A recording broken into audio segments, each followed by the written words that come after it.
આપા શબ્દ એ મૂળ કાઠી સમાજનો છે. કાઠી ભાઈઓ જ્યારે વાતચીત કરતા ત્યારે તેઓ એકબીજાને આપા કહીને બોલાવતા. પરજીયા સોનીને કાઠી ભાઈઓએ સર્વાનુમતે આપાનું બિરુદ આપ્યું છે. પરજીયા સોનીની સાગર શાખમાં મુળુ આપા કરીને થઈ ગયા. મુળુ આપા તેના દીકરાની જાન લઈને કુંડલા જાય છે ત્યારે કુંડલાના દરબાર સામંત ખુમાણના દીકરી બા વિંજલબાને કઈક વળગાટ થયેલ હોય છે.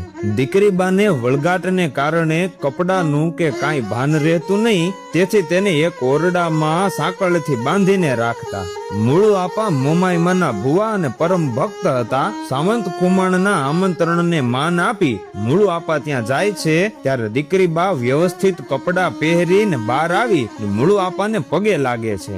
આ જોઈ સામંત ખુમાણને નવાઈ લાગે છે. મુળુ આપાનું તેજ વળગાટથી સહન થયું નહીં, તેથી તે દીકરી બાના ખોળિયામાંથી નીકળી જાય છે. પણ મુળુ આપા પાસે એક શરત મૂકે છે કે તમારા નવા વરઘોડિયાના જીવ આપો તો આ દીકરીના ખોળિયામાંથી કાયમને માટે ચાલ્યો જાઓ. મુળુ આપા એ શરતને માન્ય રાખી નવા વરઘોડિયાના જીવ આપે છે અને કુંડલાના કાઠી દરબાર સામંત ખુમાણના દીકરી બા વિંજલબાનો જીવ બચાવે છે. તેથી સામંત ખુમાણ કુંડલા ધુમાડાબંધ જમાડી અનેકના અંતરાત્મા રાજી કરી અને કાઠિયાવાડના તમામ કાઠીઓનું સંમેલન બોલાવી ને સર્વાનુમતે સમસ્ત પરજીયા સોની જ્ઞાતિને આપાનું બિરુદ આપે છે. એટલે જ કહેવાનું છે ને કે નથી મફતમાં મળતા, એના મોંઘા મોલ ચૂકવવા પડતા. સંતને સંતપણા, સુરવીરને સુરવીરપણા અને દાતારને દાતારપણા. નથી મફતમાં મળતા, એના મોંઘા મૂલ ચૂકવવા પડતા.